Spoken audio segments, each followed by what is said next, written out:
Hey guys, good to see you. Ita here. Today I'm going to do something a little bit different. I'm about to fly from here, Phuket, Thailand, to Sydney, Australia, in the beautiful Philly 747-200, which brings some complexities to the operation. No RNAV departures or arrivals, and just in general, I'm about to plan a flight, and I thought I'd bring you guys along this time to my flight planning process. Now, I did a separate video, which I recommend you watch, about what do I look for when I receive a flight plan.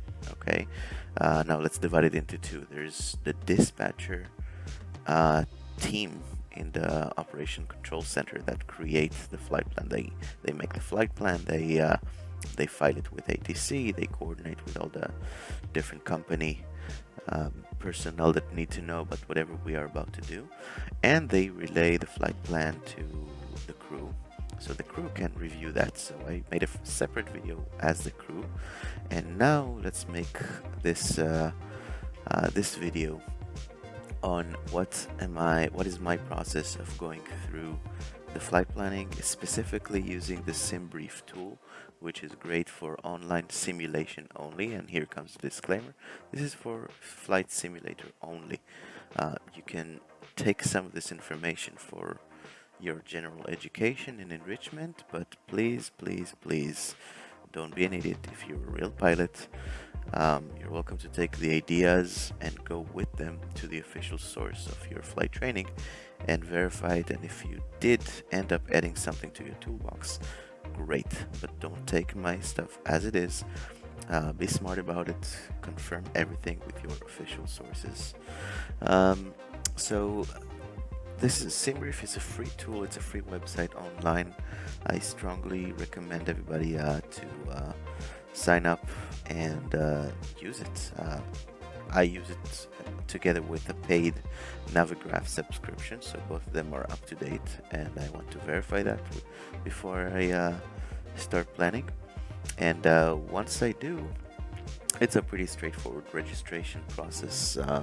You make the account, and it leads you to having an account, and then you have some options like modifying the fleet, modifying the flight plans, etc. So here we go. Let's start working. Then you can go to my fleet. I'm gonna show you that briefly, and over there you can just add your favorite aircraft. So I'm not gonna show you how to do that. What I'm going to show you today is how to create a new flight. And again, it's not about the technical things of how to plan something very simple. I'm going to show you my thought process professionally behind the actual planning. Okay, so I'm talking not about the technical website stuff, but the actual flight planning things that I consider. Okay, so we're considering a flight that I'm actually going to do, and hopefully do a stream in about 3 hours from now. Pan Am flight number 337, and we're going from VTSB, which is Phuket, to which is in Thailand, obviously, to YSSY, Sydney, Australia. Now I took the liberty of having just with no route, just a direct from here, Phuket, Thailand. It's a bit south of Bangkok. It's in the peninsula area over here, all the way to Sydney, Australia, just so you have in mind what a route looks like, and we'll come and revisit this page in a second or in a bit. The date is today, and the time Zulu, so I'm actually going to go with the Zulu time that I'm supposed to leave the gate. So I think right now I'm planning on 16:30 Zulu to leave over there, and then we just pick the aircraft. So I want to take the good old reliable 728 Papa Alpha, which is a 747-200 by Pan Am, and all this list I edited using the My Fleet section. So again, just play with that. It's kind of self-explanatory. Advanced aircraft options. So climb profile. Sometimes there's several climb options. It just shows you the transition between the speeds. So below 10,000 are going to be 250, then accelerate to 340, then Mach 8.4. Cruise profile is Mach 8.5, and descent profile is the same. So the same kind of deceleration process.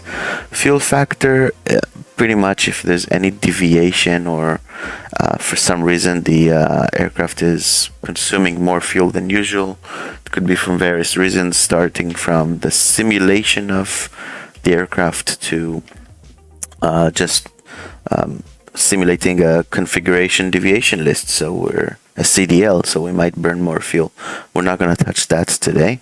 Registration, FIN number, Celco code, and ATC call sign, that's all fine. I got nothing smart to say about that. Before we jump into the bottom over here, OFI layout, I'm going to use Lido, units in pounds. Okay, contingency fuel, that's an interesting one. Several countries have several regulations regarding that. So there's a EASA standard within the same company. Under different criteria, you can have certain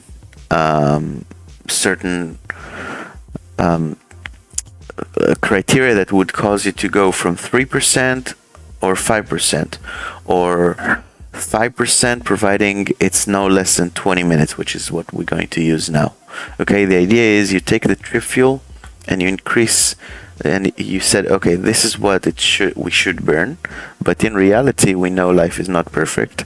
So hey, take some extra for some turns, some climbs, some descents, some inconsistencies with the wind. So it's going to give us 5% over the trip fuel, but no less than 20 minutes of extra flight time.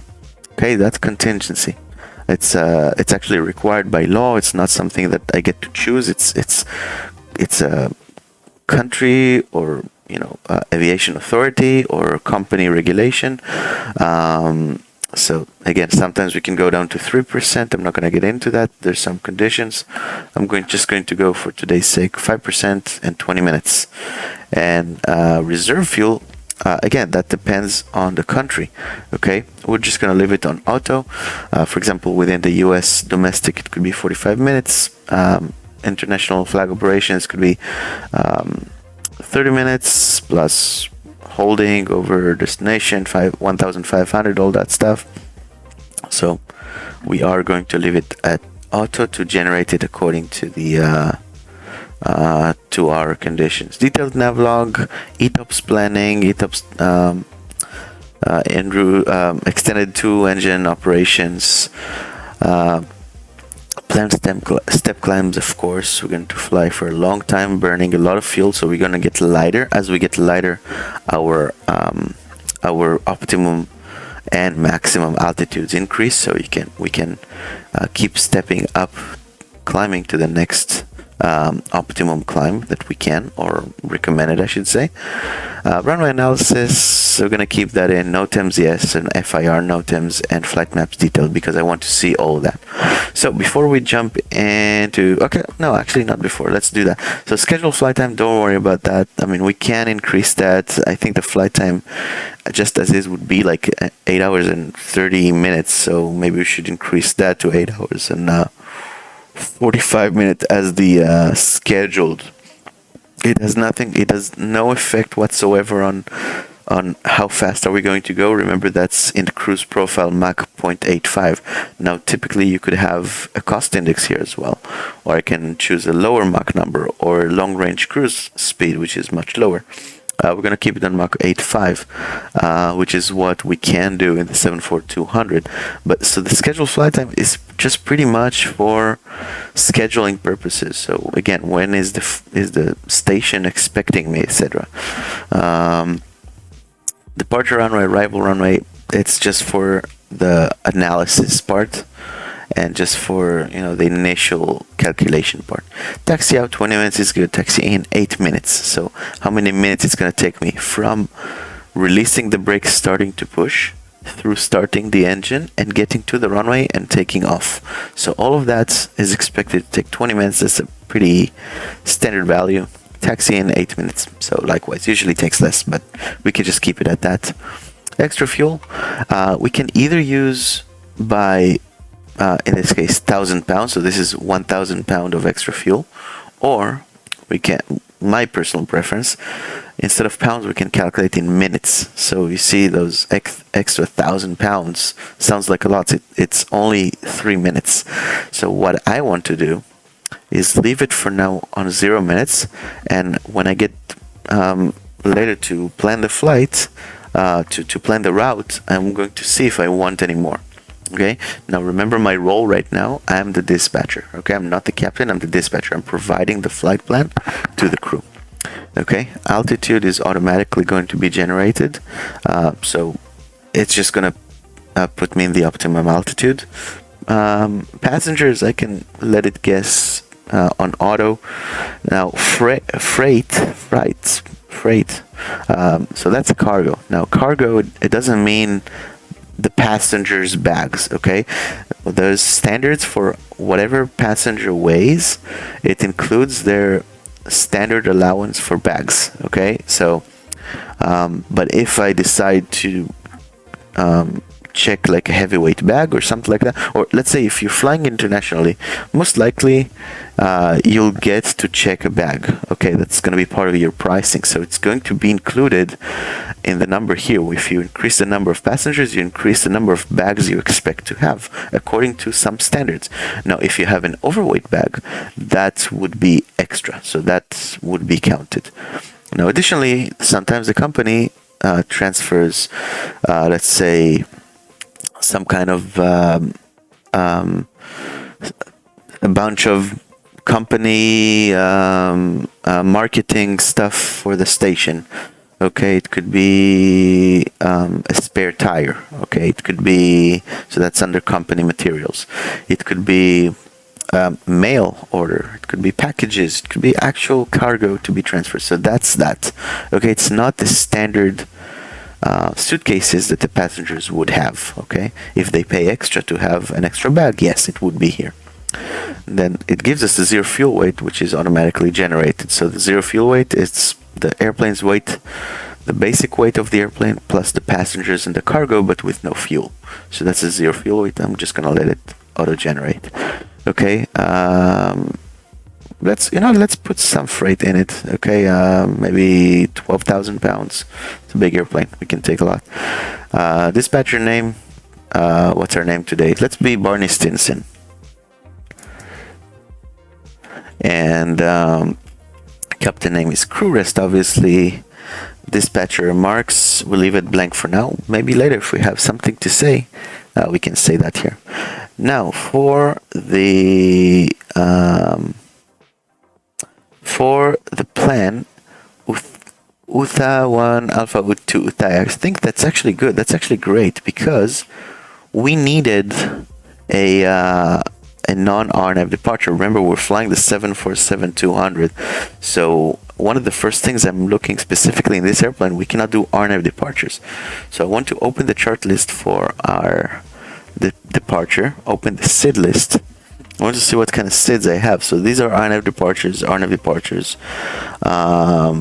Surats. So this is non-RNAV, that's good. This is using traditional navigation stuff, but this goes to the northeast. I'm looking for the southeast. So this one is almost purely east. It's kind of like east-southeast, and this one is more to the south, Uthai.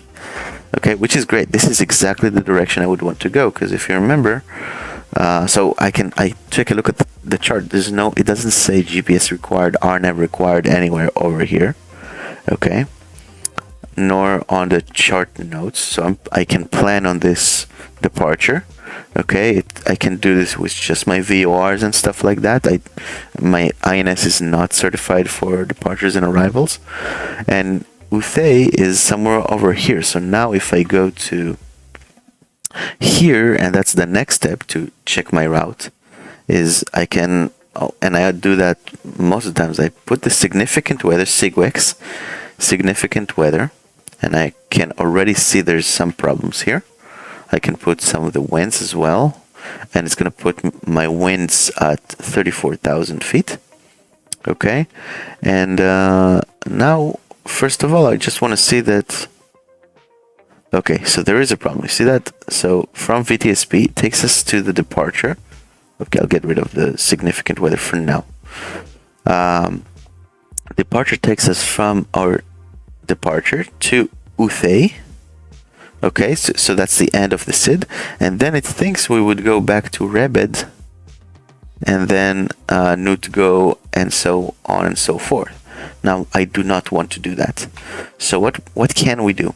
Okay, so I can see the points here. So from Uthei, I would probably want to go to Dalan, but actually VPL Victor Papa Lima is a VOR. So from Uthei, even if I'm not yet on my INS or the INS is creating some kind of problem, I can go to Victor Papa Lima. So what I can do here is click on airway. So now the airways are presented. I can see if Uthei is connected to VPL by any kind of airway, and I see it does not.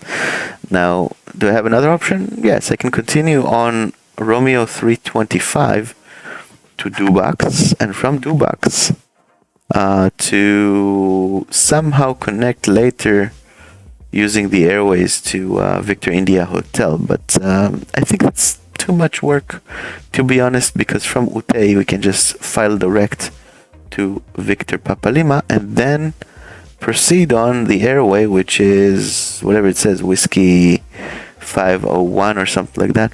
Now bear in mind, this is a blue.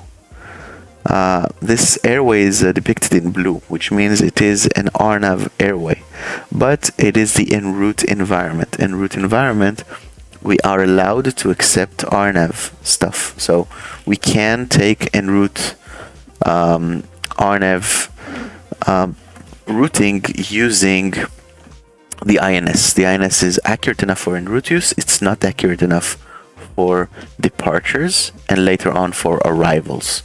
Okay, so all of that to say, we want from Uthei to go to Victor Papa Lima, which is on route Whiskey 501, and I think we're switching route. So before then, it would want us on. Let's see, I'm gonna cancel the route. Yeah, it would want us on Bravo 579 and then switch to Whiskey 531, excuse me, 531. Okay, so, too long. So let's go back here and edit it. So, conveniently, Uthei, Rebed, Bravo 579, Victor Papa Lima, Whiskey 531. So we'll just delete all of that segment.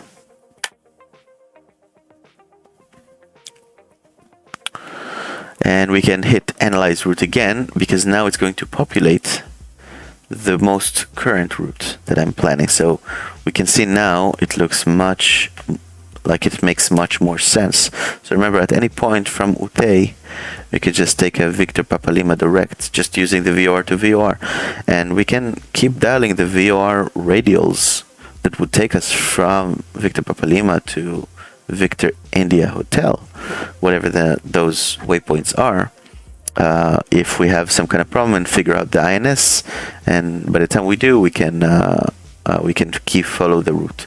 Okay, I'm not going to go through everything in the route. I just want to see that there's no weird angles or turns, or because it sometimes does that. Sometimes it creates some kind of curve or something that is just ugly and unnecessary.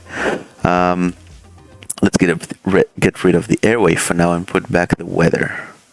Now, before I move any further, I would just want to point out that all of these routes that you can see right here, they are previously planned routes by someone. I don't know exactly where from, but someone planned these routes.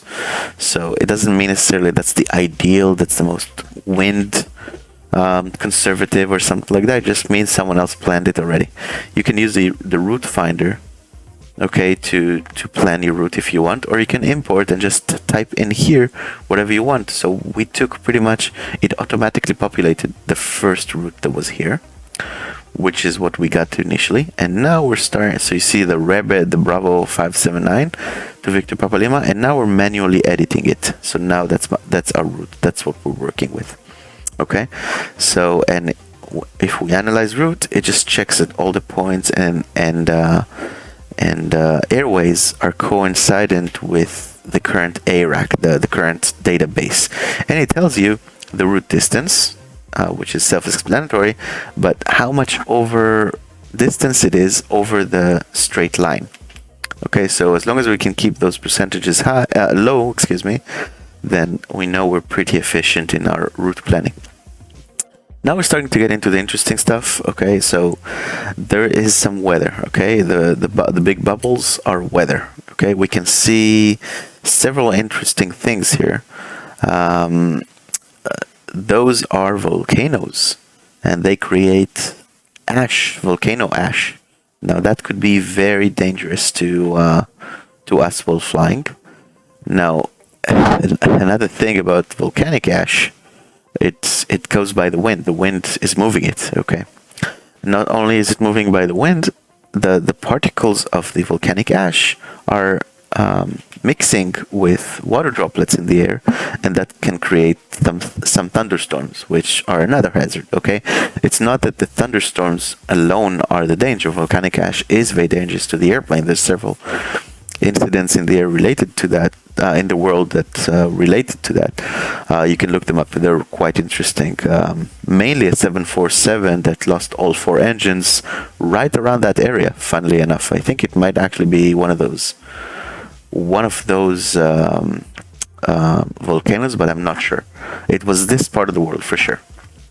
So we have 2 volcanoes here, and we have the isolated embedded CBs, those thunderstorms, from not necessarily ground level, but from the chart bottom reporting altitude. I believe it's flight level 180. I could be wrong, and it's flight level 240. I think it's 180. Pretty sure.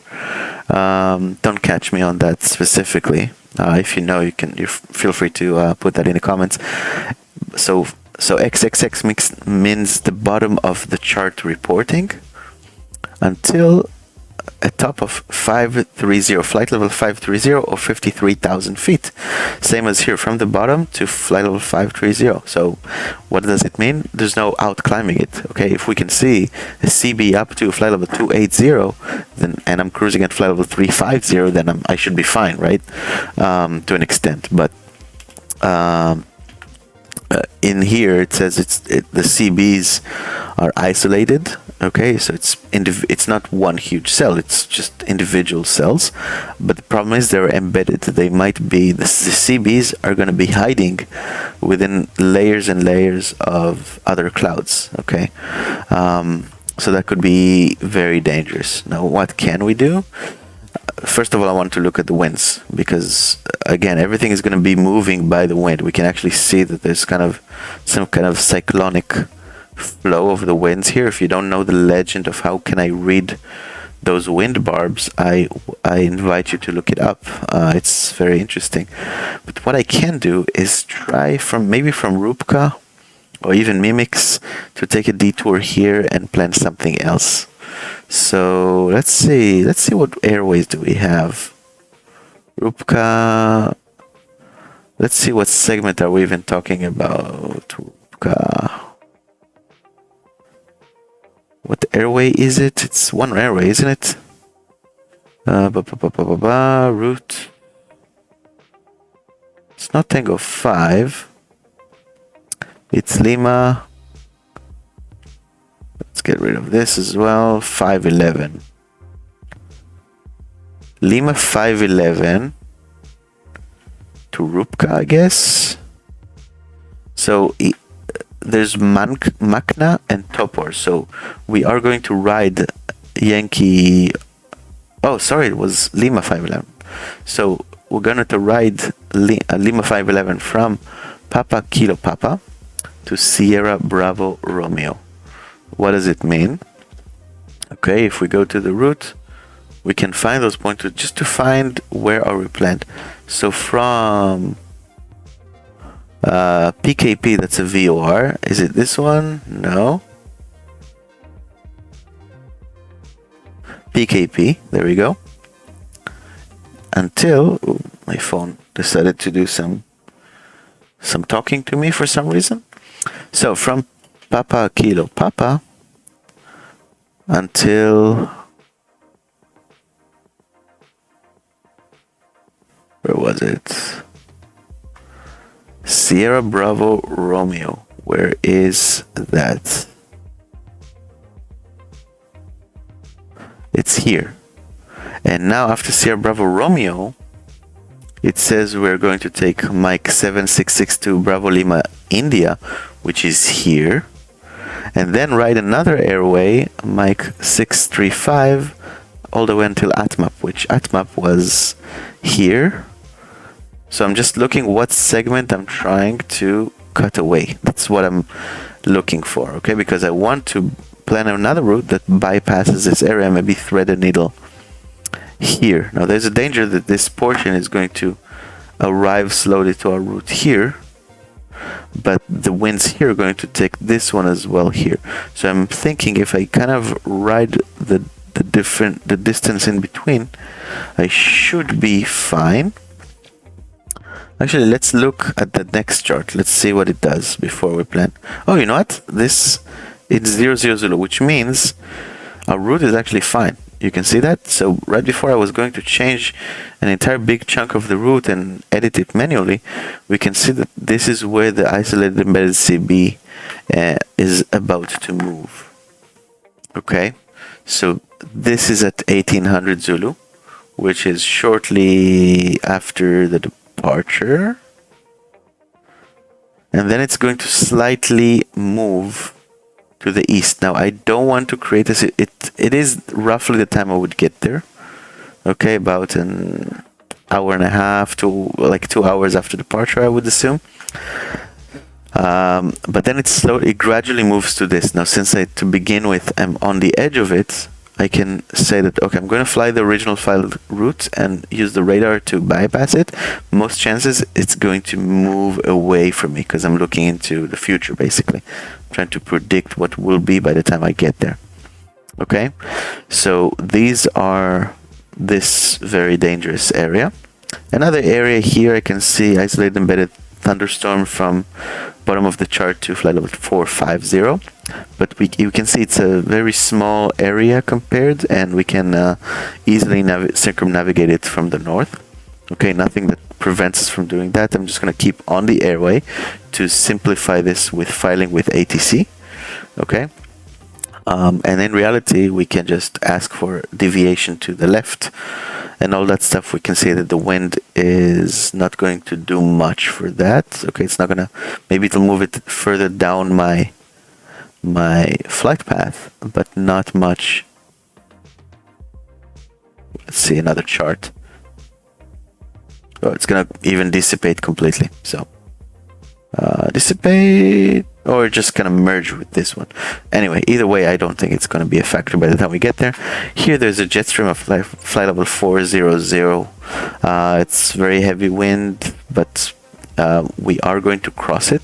Usually, when you cross a jet stream like that, you get some clear turbulence, so that's a hazard here. And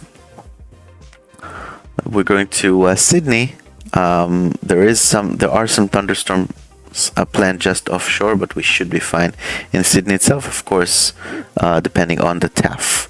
Okay, now I wish we could check the NOTAMs in the weather, or the weather actually we can check. Okay, so arrival, I can see that the weather, yeah, again, it talks about some thunderstorms, some towering cumuluses. Actually, we're looking at 28th at let's see, yeah, roughly 1200, no, actually around midnight Zulu. So we're looking at from 29 10 0 0 18010, more than 10 kilometers visibility, light showering rain, scattered 1000, broken 2000. Later on it starts to develop into towering cumuluses and showering rain, moderate.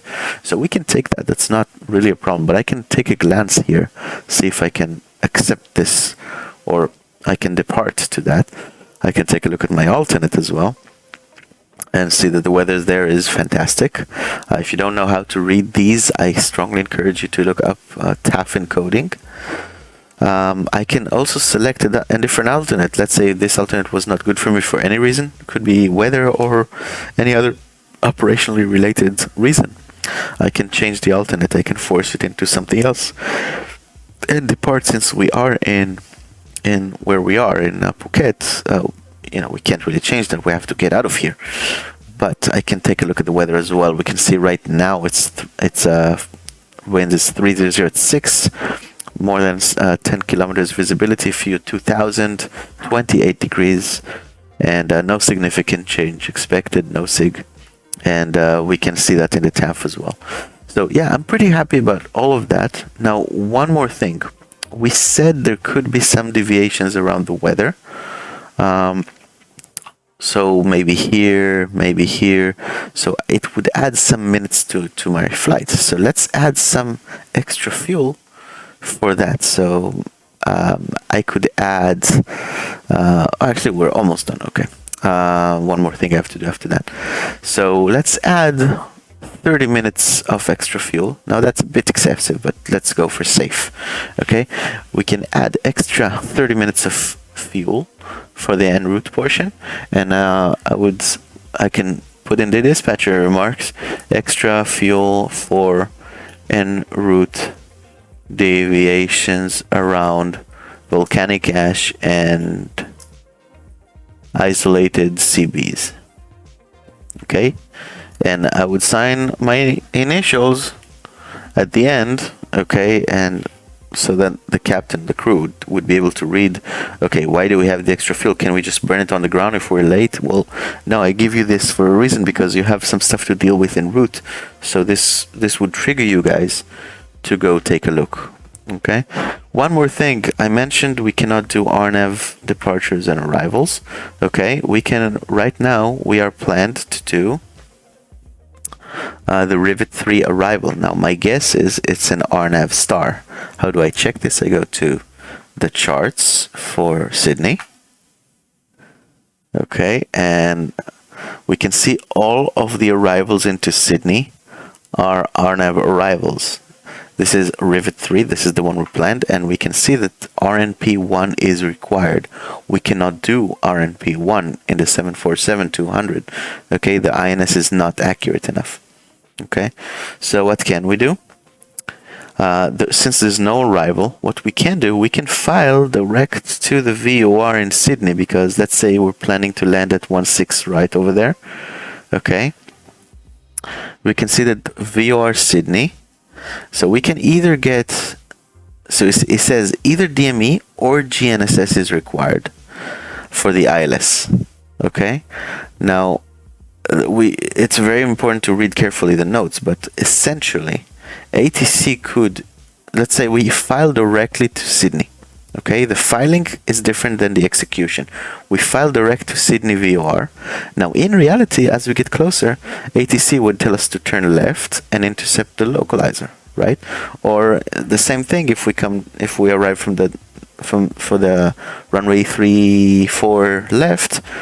Okay, they'll just vector us for final through a downwind and whatever is convenient to them. Now, why do we still file direct to Sydney VOR? For lost communications purposes. If we lose communications, we have the entire procedure we go through, but I'm not going to go through the entire procedure of what you're doing if you lose communications en route. But what I want to focus on now is that ATC would have my flight plan and they know what I'm expecting. Okay, now if I have a failure of like that, I could fly to the Sydney VOR, do a procedure turn here, okay, fly outbound on the final approach course, do another procedure turn, okay, then descend. So there's standards. It's very wonky, it's very out of date, it's rarely ever used these days when in radar environments and RNAV environments. But this is an option. Let's say Sydney radar is dead for some reason. They have the electricity is down and they lose radar. So now they can I know they have backups. I know for both for the radar and for the electricity and whatever. But for some reason they can't use it, so they can't legally give me vectors to final. So if it's an RNAV equipped airplane, they can just tell them, okay, follow this RNAV procedure and join the approach and clear for the approach. For me, as a non-RNAV airplane, I would have to adapt to the situation and do the standard the standard conventional navigation methods, which are procedure turn here, go outbound, procedure turn here, and come back inbound. So this is my redundancy plan for any outages which do not allow the radar facility, the approach facility, to vector me to final. Okay, so all of that ramble, so I can just to tell you that from Rivet, which is my last en route point, we're going to navigate direct to Sierra Yankee, Sydney, VOR, TACAN. Actually, just TACAN, and yeah, to Sierra Yankee, VORTAC. And even if it was the other direction of landing 3-4, we can see that it still works, and there's even a holding point. So if we do the procedure turn, we would do that procedure turn where the holding is.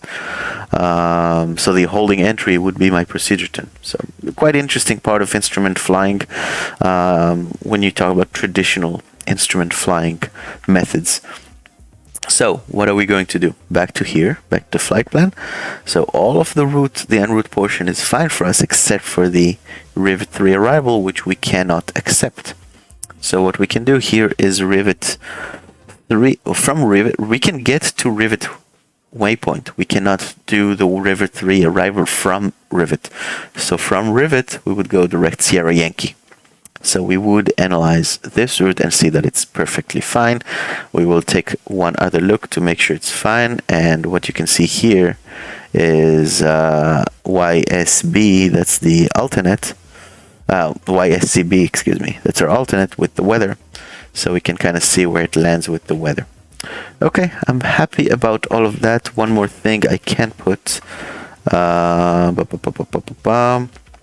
Oh, I won't put that here. But one more thing I can do in my when I file the flight plan to VATSIM, I can put a remark that says unable RNAV arrivals and departures. Okay, so the ATC knows as well, especially if I'm on VATSIM or EVA or something like that.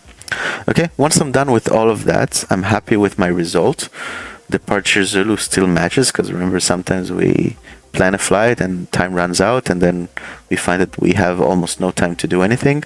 So we can kind of push it forward a little bit, but I think this would work because it's, for me, at least, that's another 2.5 hours from now. You know what? Let's actually do later, because I kind of planning ahead. When am I going to take off?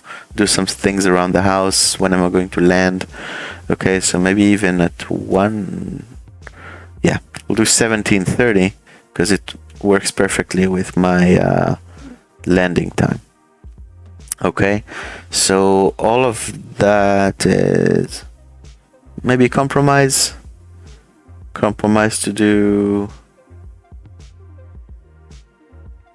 this, and it would be, I'm just calculating in my head, yeah,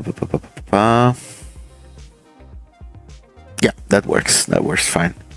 Okay, so 1700 departure, and while all of that is done, all I can do is just generate the flight. And yes, I'm confirming that everything here is the way I want it. And then I would get the end result, which I covered in my other video, which once again I encourage you to go ahead and take a look. But so I'm getting the flight plan available from the Simbrief downloader. I strongly encourage you to get it. You just give it permission, and boom, it downloads the flight plans. So later on I can open it with my FMS, or in my case in my INS. I can just load it up instead of working. I can see that it calculated numbers. Airtime is 8 hours and 13 minutes, which is great. I'm happy push the departure a little bit because I can come back in and land after my daughter goes to bed. Perfect. Yeah, the route and everything like that, I can take a look at the weather. There's an ETOP scenario. I'm not gonna get into it right now, but again, my other video kind of goes a little bit into that, and everything matches. I have the OFP here, which I can use, or I can just view the PDF here. Another thing I can do is pre-flight the flight, and then it goes to the bottom here where I have the different networks. I can just hit pre-file and file the flight plan with ATC. So as soon as I log in with my correct call sign, Pan 337, it already automatically loads, it makes available the flight plan that I made here. Okay, and dispatcher remarks: extra fuel for en route deviations around volcanic ash and isolated CBs. So that's the dispatcher remarks. I can actually see that here as well in the OFP itself. Dispatcher remarks, they're here. Okay, yeah, we can see that they planned us. It planned us to initially 31,000 feet and step climbing later on.